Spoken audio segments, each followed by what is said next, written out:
What's up, everybody? It's your boy 45 back in the building, another edition of the Hot Seat. I got another special guest with me in the building. I didn't think I was going to be able to get her on the show. Let me just give you a little backstory. One night, sitting in my apartment, hanging in the clouds, read between the lines if you know what that means. And I see this shit come across my screen, says MDMA. And I'm like, wait, the fuck? What the fuck? Like, that's a movie about X. I say, yo, I'm going to watch it. I'm 30 minutes in and I'm hooked. My silly ass gets on Twitter, high as a kite.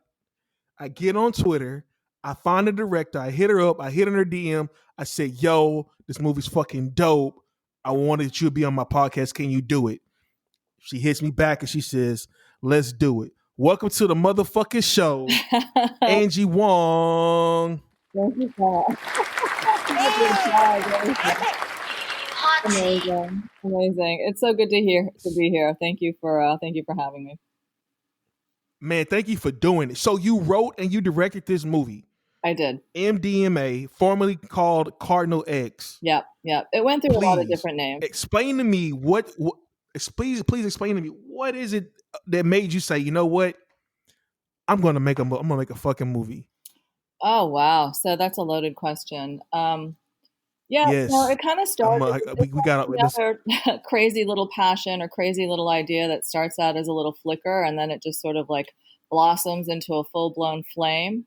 So, I basically, so I was at my therapist's office. I'm sitting in therapy because at this point, I'm middle aged. I've dealt drugs and I've sold software and I ran a nonprofit. And, I was kind of at a point in my life where I was asking myself, like, well, what am I going to do to fucking give back? Like, how am I going to leave this world a little bit better than how I found it? And I love the work that I do with the nonprofit, but I didn't feel like I was reaching enough people. And when I would go in to pitch to like my very well-heeled, usually white neighbors, basically hitting them up for money for this nonprofit, I found that they were, very open to just writing a check, which was fucking amazing. But what I really wanted them to do was engage emotionally. And I couldn't get them to do it because it's painful for them to think of, a kid who's, living in a fucking shitty fucking neighborhood and, doesn't have really, good parenting. Maybe the mom's strung out, maybe the dad's in jail, maybe their brother got shot on the street corner.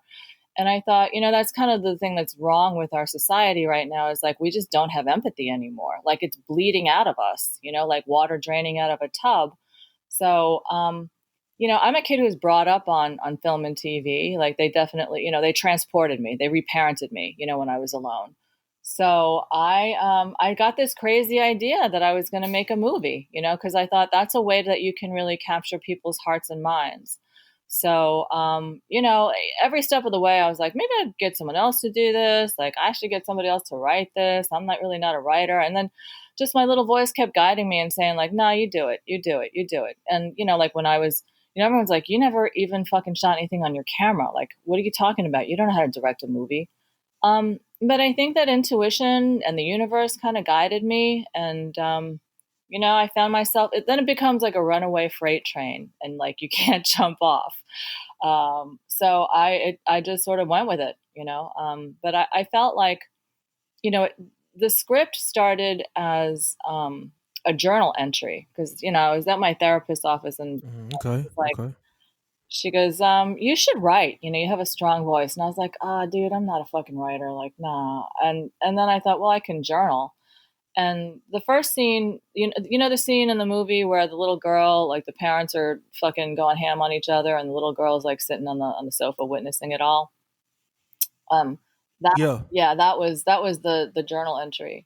So I thought this would be really powerful to see on screen, not just for me cathartically, but like just because when I was a little kid growing up like that, I just felt so locked up in a prison of like shame and isolation. And my father was always like, well, you don't tell our business outside the house. So, I grew up like that and I felt very alone.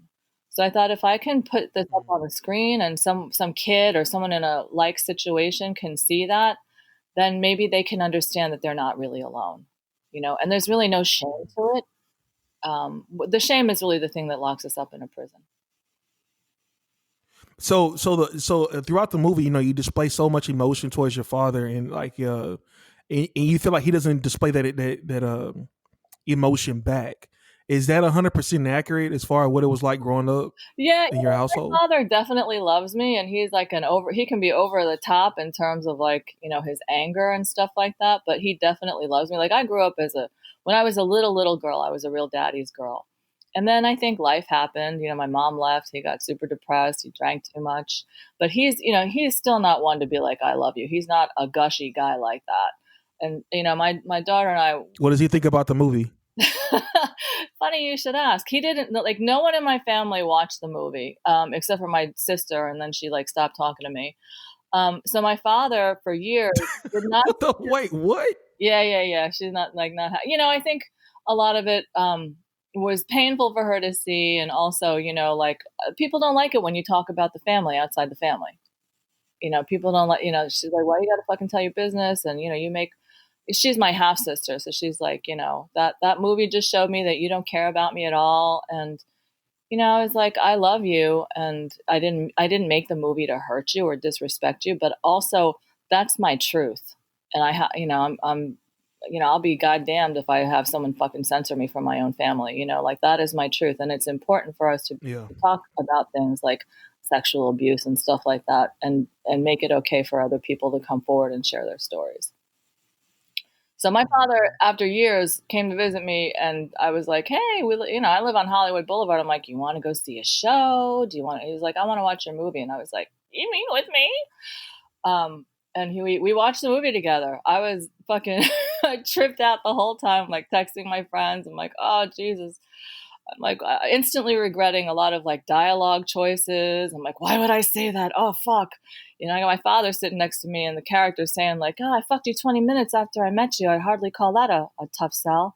I'm like, oh my God. But it actually it wound up to be a really beautiful experience. Like it opened up this whole dialogue around some things in the past, but also just around like the creative process and how we viewed the universe and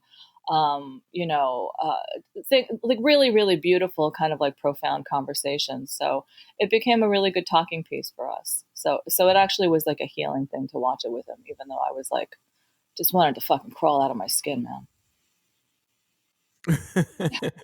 So okay, so you make the movie. You're making this movie, and obviously you go to film festivals. What was the reaction that you got initially from the film festivals that you entered the movie into?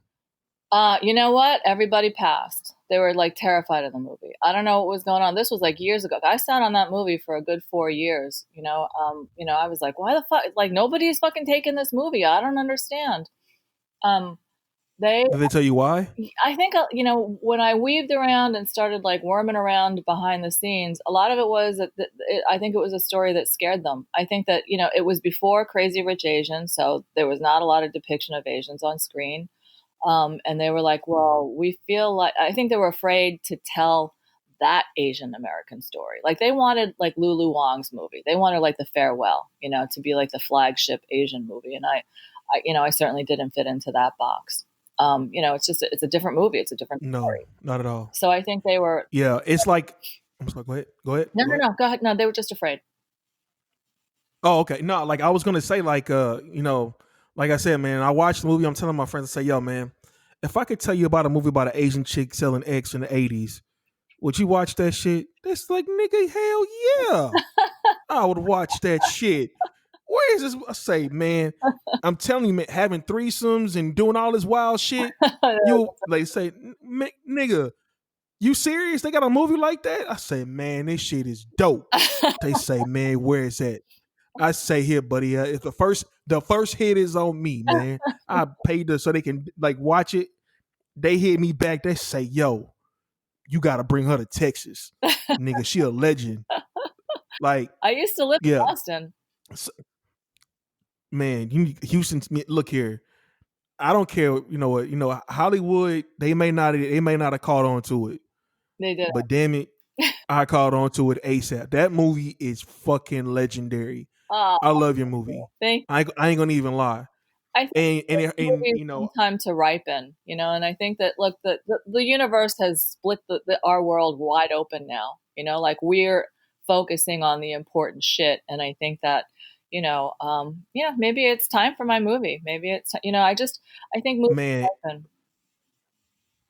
man, I don't know. You got to find you an investor that give you $50,000 to $100,000 on some promo or something, man. But this movie is legit. Like this movie is dope. I'm not even trying to gas you up. This movie is dope, and it left me with so many questions because I'm like, man, is this 100% true, or is she fucking with me right now? Like, is she really in the lab at this prestigious university making X?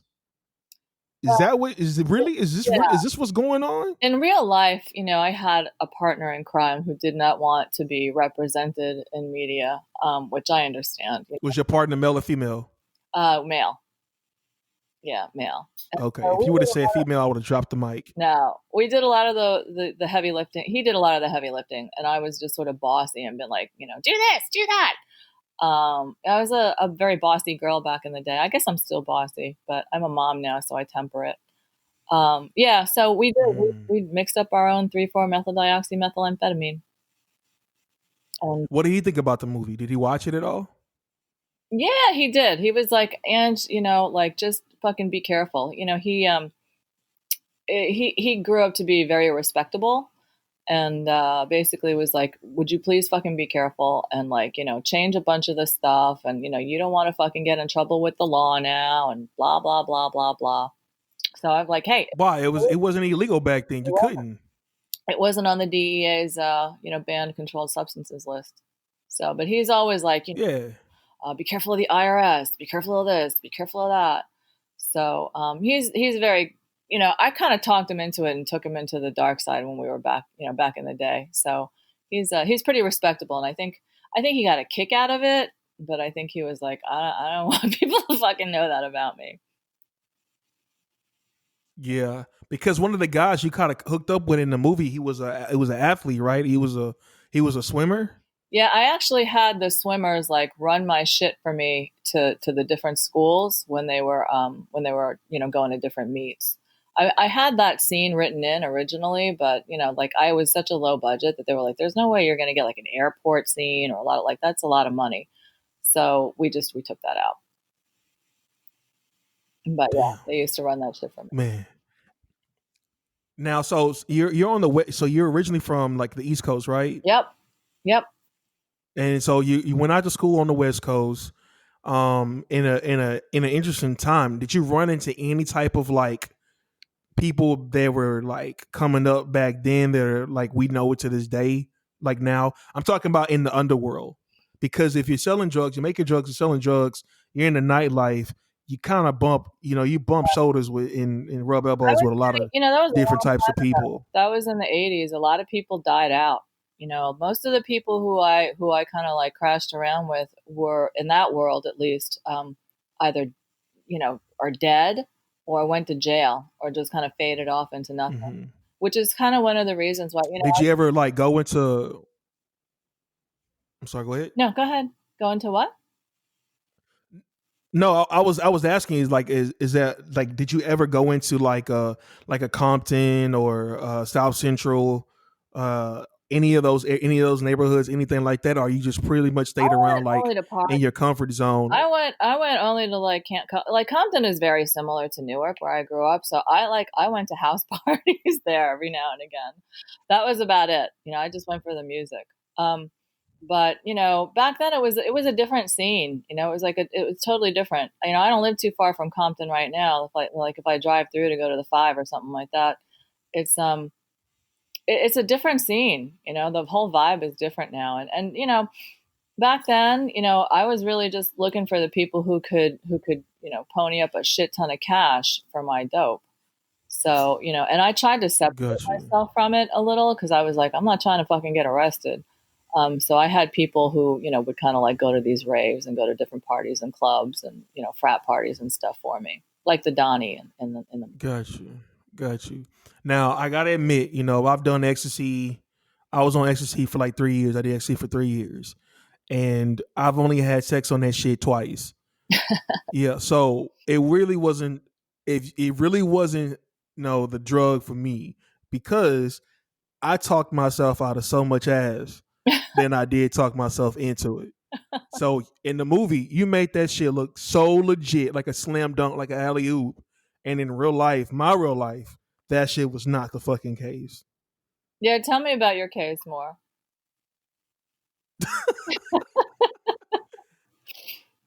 Hey, look, so I met a young lady. Hmm. She's from California, Uh-huh. and she's like, "Yo, like, have you ever rolled before?"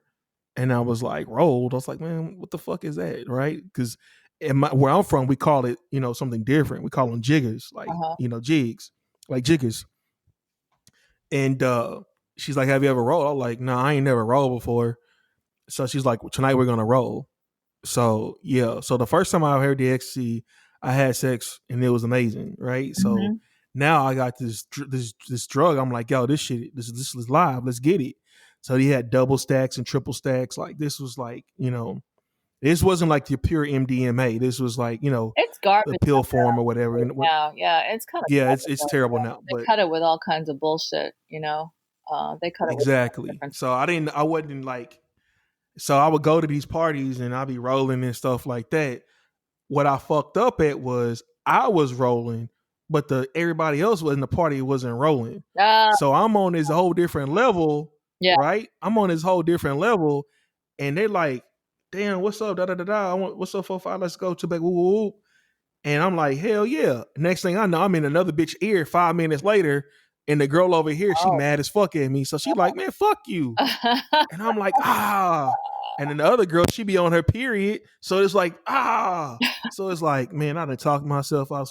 So I say, man, fuck ecstasy, man. Fuck that shit. This shit ain't for me. It was. But when I watched that movie, I was like, man, let me go. Let me see what's going on, man. It's But really different being a girl on ecstasy and a dude on ecstasy. But yeah, no, yeah. I actually am sober now, so I haven't done anything in a while. But No, you don't even smoke bud? No, you don't even smoke weed? I don't smoke weed. I don't touch alcohol. Mm-mm, no, Okay. I So what's your outlet, if I can ask? What's your I how do you de-stress? I work out a lot. I meditate. I chill with my friends. I try to find honest connection. Like I just find that for me, Mm. um, my daughter is an addict too, and I found her OD'd in her room. It was a horribly, horribly painful. Are you serious? Yeah, she was like blue in the lips. She was out. I had to like do mouth. What was she taking? She was on opiates. So at that moment, I had Mm. like literally, I had one moment where I found her body. I'm like trying to breathe into her, and I had a flash of me standing next to her grave, and then in the next second, I had a flash of me tossing my not even conceived grandchild up in the air. So I was like, man, the fucking universe is pretty fucking much. It's showing me that I have one of two paths, and I was like, I Mm. fucking reject the first one. And it got so dark that I was like, I need a gun. Like, I haven't had a gun in years. I'm like, I need to buy a gun, not for protection, but because, like, if something happens to my kid, I'm just going to fucking end it. Like, I'm not fucking hanging around to, experience that pain. Mm. And my little voice was like, And did that's not exactly, manifesting the light, Ange. So I decided at that point that it's a spiritual awakening. For me, it was like, okay, I really need to fucking, and this is before COVID, before, all this stuff. But I was like, I feel a big shift coming. I feel a big consciousness shift, and I need to be playing my fucking highest game. I need to be like, got I you. need to be like my cleanest, like the highest version of myself possible. So, And did your daughter know? But prior to her usage, did your daughter know your story, your background, like I mean, everything she that you've saw been the through? movie and so I think that played into it as well, because like, how the fuck am I going to tell my daughter what to do? And, there's a movie out there about all my fucking crazy wild. But, I think that is something that we needed to move through together in order to kind of get to where we are now. And part of And it, how is she now? she's great. She's doing really well. But a lot of it was that I had needed to lay off too. Like I wanted to lean in. I wanted to she went to treatment and they were like, no, no, no, no. You two can't fight. Don't talk to each other for a while. Because we needed to get grounded in our own space. And she was like, Mom, it's Got not you. exactly that easy to be your daughter. And I'm like, what the fuck are you talking about? Like, you weren't saying that when I was paying the bills. But I think it's hard for kids to individuate and find themselves, especially in this world, especially today. So I just gave her room, Hmm. and I showed her what I was doing.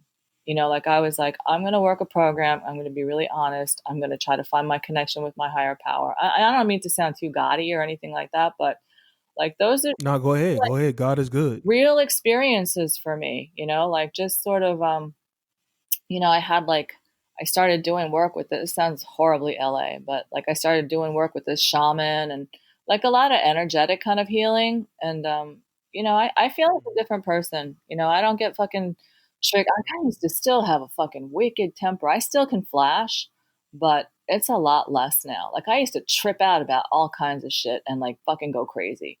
And it's a shitty way to live. Got you. So at this point, I'm, especially with the world in the situation that it is now, the protests are going on right outside my door. If you see that big aerial shot of all those people on Hollywood Boulevard, like that's my front yard. Um, so Hmm. I'm not out there because, I'm like, I'm not trying to get COVID. And my little voice tells me like, it's not your time up at bat yet. It's not like, but the Hmm. universe calls us all up to bat, and we all have a fucking role to play. Like it's a very special time to be a human being on this earth right now. So I'm just trying to get as Definitely. grounded and clear my shit, face my demons, and I'm writing some scripts that I think are pretty timely now, and hopefully I'll make another movie and have a platform to be able to speak from because. Our world's we're in a fucked up place right now, right? I mean, everyone feels it, but even before this, like I was like, no, like, we got babies being thrown in cages at the border. We got kids in Flint, Michigan who don't Hmm. have clean drinking water, are like our elite. Still don't have. They still don't have clean water. Nope. Exactly. It's fucked up. Yeah. I mean, that's got to change. Hmm. That's got to change. So if you could do it over again, would you show your daughter that movie, Ooh, that's a, or would you kind of be like, you know what, let me keep this in the tuck before I go down this path with ooh. her? I think it modeled a little bit of glamorization of drugs. Like if I'm honest now, it's still, and like I was kind of a badass. She's like, you were kind of a badass mom. It was kind of, it kind of glamorized it. So I think it did impact her. Now looking back, I wouldn't change anything because where she is now is like just so mature and such a wise old soul and in a young body. So I think it was Hmm. a part of our necessary. It was necessary for our evolution. So Got you. it's a piece of our history. Now in the movie, the oh, I'm sorry. Go ahead. No, Yeah, yeah. Like so in the movie, the young lady that Clint Eastwood's daughter played in the movie, right? She yeah, played like the your counterpart. yep, yep. So with her That's character, awesome. how did the person that she was portraying, did that young lady, did she watch the movie too? And what was her thoughts if she He did see the actually movie? passed away. The real person who that was modeled after passed away in 9/11. But she was also like a Oh. composite of a lot of people and a lot of kids who I've known. Like just the cutting, the anxiety, the pressure to be, perfect, that type of thing. It was part of it was my daughter, part of it was other kids who I worked with, with the nonprofit. And it's sort of like stuff that I've seen, you know, stuff that I've seen. Mm-hmm. And in the movie, there was a scene where you're sitting there, you're drinking, you're just like, man, fuck all this. And then she comes in, she's like, you gotta pull yourself together. And it's like, she was battling her own demons. She was. Is that the type of person was that type of person she was selfless like that, as far as just Yeah, we like, were we were definitely. she put others. She did. And she was taught to do that by her mom, right? Like at the cost of her own health and safety. I think that a lot of us become like that. We come, we want to lean into other people so much and help them, and we ignore our own issues, right? It's a great way to ignore your own issues in many ways. And that was And the way I reacted, like just like very fuck you, get away from. Me. Part of that was because I hate. one more question. Yeah, I'm sorry, go ahead. no, a part of that was just Part of was because of what? I hated myself. I was like, oh my God, I'm a fucking asshole. A lot of it was like, I just, my way to deal with sadness, and still even to this day, largely is to get angry, cause it's that, the anger kind of protects that underbelly of sorrow, of grief, you know. So I have to fight to get through that layer to experience what's real, and then I can move past it. Otherwise, you know, you're like locked in it. And I want to ask you one more question about the movie, as far as like inside of the movie. Everybody else, if you're listening, you got to watch it because this is a real dope flick. But in real life, did that the guy that was shot, your friend from the lab, Yeah. did that really happen, or was that, you know, like part of Hollywood? That, you know, it kind of happened, not exactly to that character. You know, like I said, like I had to change a lot of people's names and stuff like that. And I would say that that movie, everyone always asks me like, how much is real? And it all happened, but basically it's like 30 years of life smashed down into a 1 year narrative, you know, for the sake of, But it's all facts. It's just in different. Yeah, I get what you're saying. yeah. Okay. All right. All right. So now in the movie, the character Bree, which is a young inner city youth that you take under your wing, you look out for, and then that led you to start a nonprofit called Grow. Right? Can you talk a little bit about Grow? Yeah. I love the work that I get to do with the kids. It's called Grow. It stands for Global Resiliency Outreach Work. And so basically, you know, it's my love note back to my youth. You know, I chose middle school specifically because I feel like that's a point that's a sharp turnoff. You know, like if you're going to try drugs or try, you know, sex early, like that's usually in middle school, you know, but they're still partly a kid. So they're easier to work with sometimes. You can catch them before they turn off too sharply. And we go into like, you know, at risk neighborhoods, you know, which I guess is fucking code for of color and poor. But it's kind of like neighborhoods where I grew up.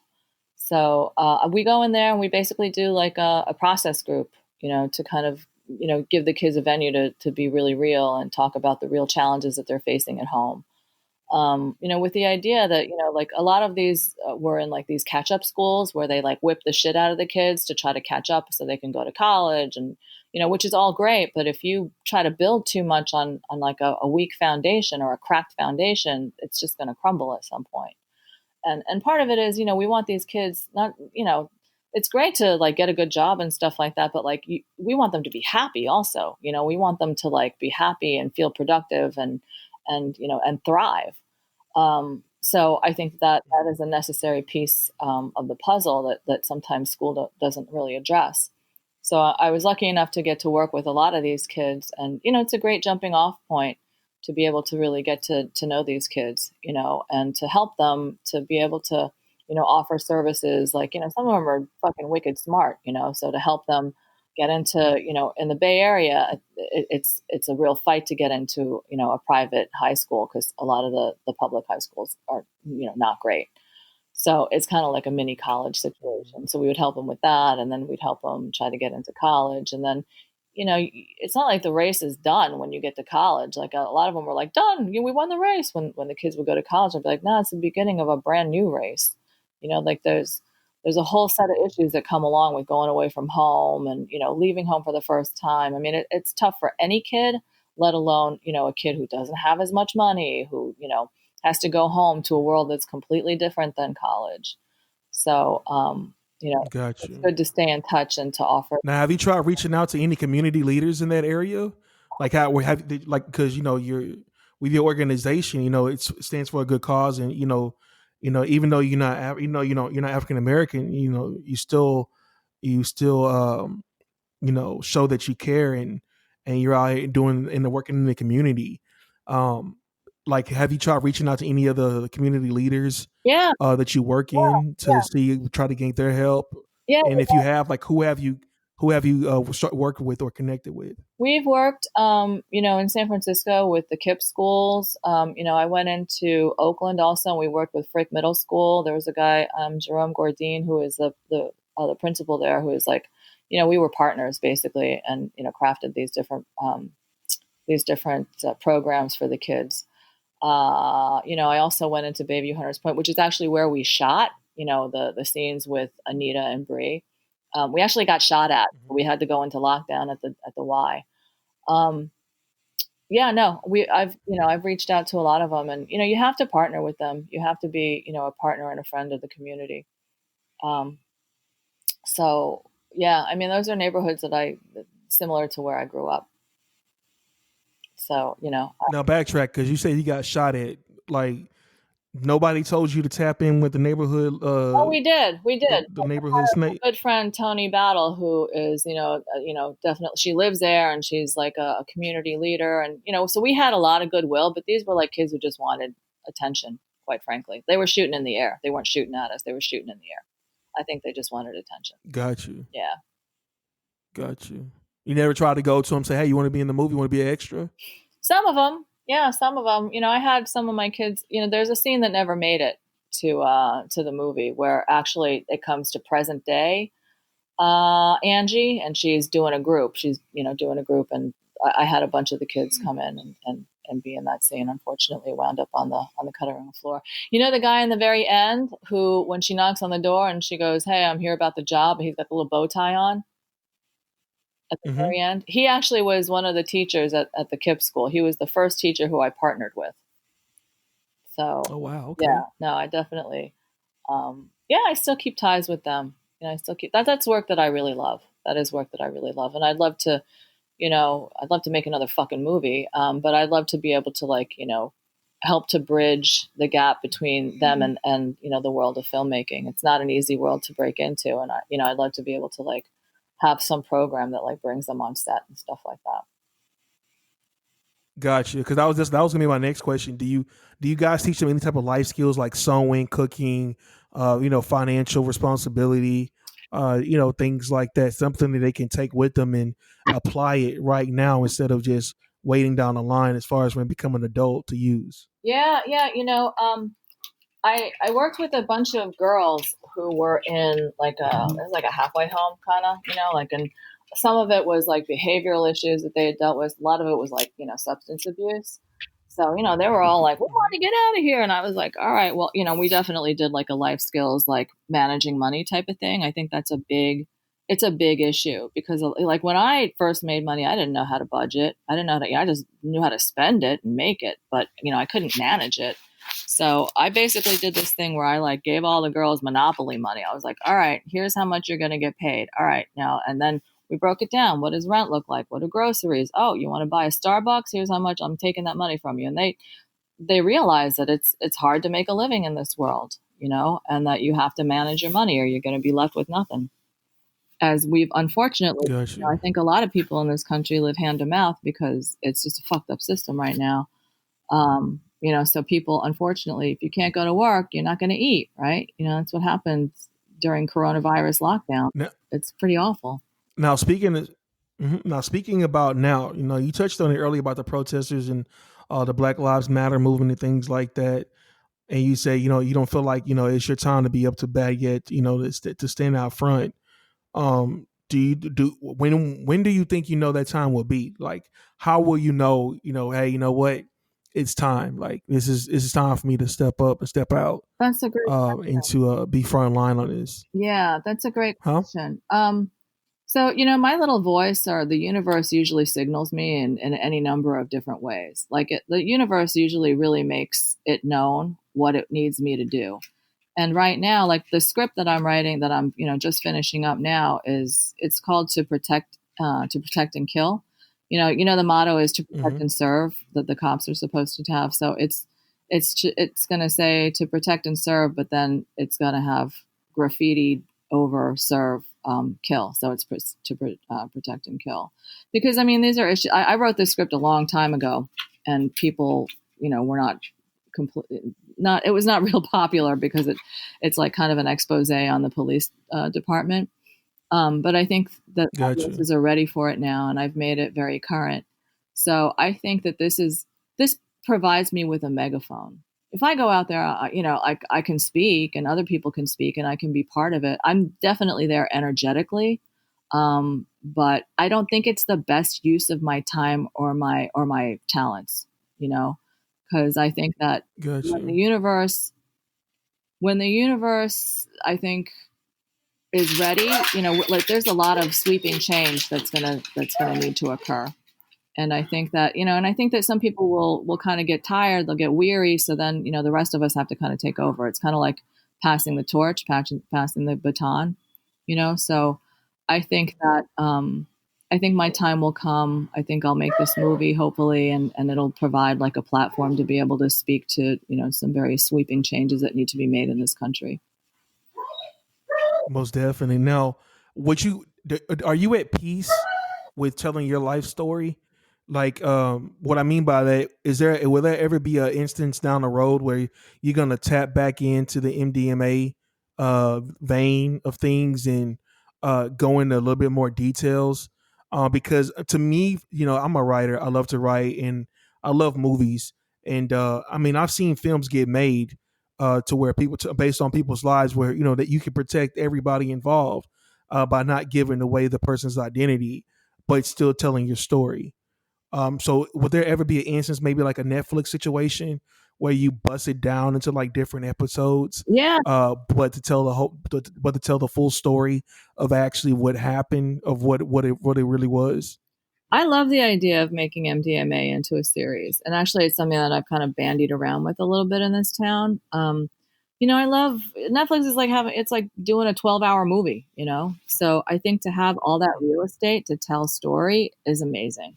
Because I could go into several episodes with Anita's story alone, with Janine's story, with, you know what I mean? And because everyone has a backstory. Correct. That's part of the reason why I made the movie, is because I wanted to present like a palette of stereotypes, and then and invite people in to buy into those stereotypes, and then peel back the layers to show that we're really pretty much all the same, and that's a powerful message, especially today. It's like, it's about, the solidarity of the human experience. It's about all of us finding that connective tissue that binds us all together rather than separates us. So, Got you. I think that when we can tell those stories with clarity, then that is the highest calling for us as artists, for me. Yeah, and don't be like, like we were talking before, we started recording, like, man, don't be afraid to speak your truth, because I truly feel like, we glorify Scarface, we glorify Boys in the Hood, we glorify Juice, we glorify Above the Rim, we glorify South Central, we glorify uh, fucking Blow. The list goes, Narcos. The list goes on and on and on about these drug infused movies, Mm-hmm. and they're celebrated as hood cult classics. And you being an Asian American from Chinese descent, and you have a story in that vein, I feel like, man, it should get that love and that shine too. It's not so much about glorifying drug dealing. We all know what happens, when anybody with a brain knows what happens when you sell drugs, and you run in the streets and you're doing things illegally. But that story being told, that may give somebody else who's from your situation, who's dealing with it, and may give them hope. Like, what, if she can make it out of this, I can make it out of that. And even though you're an adult doing it, there are kids, in Asian America, who are selling drugs, making drugs, and all these different things. So I really don't want you to shy away from it, man. I love that. I truly do love your movie. It's a great piece of work, and I wish nothing but the best for you in the future. So my next question is, what is the future? Well, today I'm going to ride my Peloton and eat dinner later. But for me, I've got a couple of projects that are, they're not on deck, but they're written. So, it's time for me to get out there and bang around in this town and try to get something made. One is, they're pretty different. The first one is, the working title is A Fairy Tale. And it's kind of like Mm-hmm. Maleficent meets Pan's Labyrinth. It's about a little girl who, she's really precocious, smart little girl.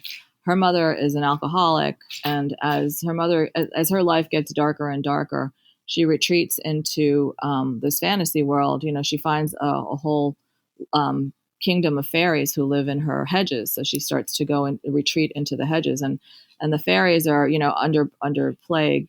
They're like, there's this big demon that's shaking them down. Um, And so she's tasked to battle these demons, which run, and her tasks basically run in parallel to her mother's, having to face her own personal demons to overcome her addiction. So that's one of them. And then the other one is called is the Protect and Serve, or to Protect and Kill, which I just talked about, which is, very current, kind of like. Now I saw in an interview. I don't mean to cut you off. I saw in an interview that you had a project about a madam. Oh, Madam Mommy. Yeah, yeah, yeah, yeah. I have that too. That one hasn't picked up, but it basically was about like a well-heeled mom whose daughter is, gets really depressed and she's got to pay all the psych bills. So she becomes a high-class prostitute. But yeah, that one hasn't been picked up. Mm. People like the pilot. They think it's really funny, which is great to me. It's not meant to specifically be a comedy, but I think that, life is funny. Life can be funny. Like you can be crying 1 second and Damn sure can. howling laughing the next minute. So yeah. Now, are all these stories? I'm sorry. Go ahead. No, I keep cutting you off. I'm so sorry. totally fine. Totally fine. What were you gonna ask? I was gonna ask, like, so are these stories that you have coming down the pike? Are they being told from from an Asian American point of view? Yeah, With Asian American characters? yeah, a lot of Asian American characters. I figure, if I don't do it, who the fuck's gonna do it? And I also think, that we need more stories out there, with different voices from different perspectives. So, like, in To Protect and Kill, the lead is Vince, this guy named Vincent, who's an Asian American cop, because it also gives like the true outsider kind of feel, But his partner is black. His wife, I haven't decided what the wife is yet. Originally, she was going to be Asian too, but then I thought, we should probably mix it up because, in a few generations, we're just going to have a bunch of like mixed pretty kids. Nobody's going to know what's what. Mm-hmm. It'll be a beautiful thing. It's good for the species. But, and then you got the supremacists, the white supremacists and stuff who try to, they want to keep the blood pure. It's old ways die hard, and I think that that's what we're seeing also is like there's this like last ditch effort to try to hold on to the old paradigm, but it will not sustain. Yeah, it's time. Now, all these stories that you have coming down the pike, fairy tales, drama, crime, political themed, social justice themed. I don't hear one about love. Is Angie Wang in love? Do believe in love? Yeah, absolutely. It's all about love. It's all about love. However it manifests. But do you believe? So you believe in love? 1,000%. You believe in love? Yeah, I definitely. So what is something that a man? What are 3 things that you look for in a partner? Oh my God, male or female? Because I've seen the movie. I've seen the movie, so I gotta say, male. It don't matter, male or female. And then, I think now. What 3 things do you look for in a partner? I haven't dated in a while, and it's largely just because I was like, I need to take time to like focus on myself and figure out what my legacy is going to be to this world, like what I want to focus my energy on. But I think when I'm ready to get back out there again, it'll have to be someone who thinks like I do, who has the same value system, who believes in the best in the world, but understands that there's a lot of kind of blood, sweat, and tears that go behind, enacting change, and someone who's not afraid to make changes and to really, really be introspective. So, someone who's vibrating at a pretty high frequency, someone who's pretty evolved, who's done a lot of work on themselves, who has love to give to the world. And I think someone who, I have a habit of getting involved with guys who like are sort of like, I don't know, I think they view me as a challenge, and they're like, oh yeah, like, and then they try to control me, and I'm like, get the fuck out of here. Like, that's never going to happen. So someone who like kind of be cool with letting me do my thing, and understanding that like I need space, I have like a job to do in this world. I feel very strongly about that. So I need someone who's on board with that. And then, someone who's really smart, who, but not just book smart, but, who understands the world and the way, the human heart works. And someone who's funny. Like if I'm not fucking laughing, then I'm out. You gotta fucking have a sense of humor. You gotta have a sense of humor. Gotcha. All right. So if you listen out there, fellas, you gotta have a sense of humor. and you got to be worldly. I'm waiting for So there Governor you go. Cuomo to get off his ass and call me. Like, Andrew, you better give me a call. You waiting for who? Andrew Cuomo, governor of New York. He's got to date me now because I don't think the world is going to be ready for a drug dealing an ex drug dealer first lady. So we'll just have to get our fling over with. So is that you shooting your shot? What's that? Because you know me, is that you shooting your shot? Because if so, I'll make sure I add him on online. Yeah. Listen to the interview. Yes. Andrew, come get it. Don't wait all day. TikTok, motherfucker. Yeah. And on that note, hey man, go ahead and give out your social media and then everything else you got going on, so people can go ahead and follow you on social media, follow your grind. Oh yeah. So my daughter's like, Mom, you're too old to be on Instagram. You're Insta weak, but I am on it as Jade Girl's Mom. It's at Jade Girl's Mom. I'm on Facebook. You know, my generation plays heavily on Facebook, and it's just my name, Angie Wang. And then I'm on Twitter, but I rarely tweet. My PR guys always tell me I got to get more active, but that's also at Jade Girl's Mom. Okay. And it's your boy 45, and you can hit me up anything Top Down Magazine, anything Top Down Magazine TV on all platforms. If you'd like to be on the show, just hit me on the DM and we can work something out. And it's another edition of the Hot Seat. Yep. Hot Seat.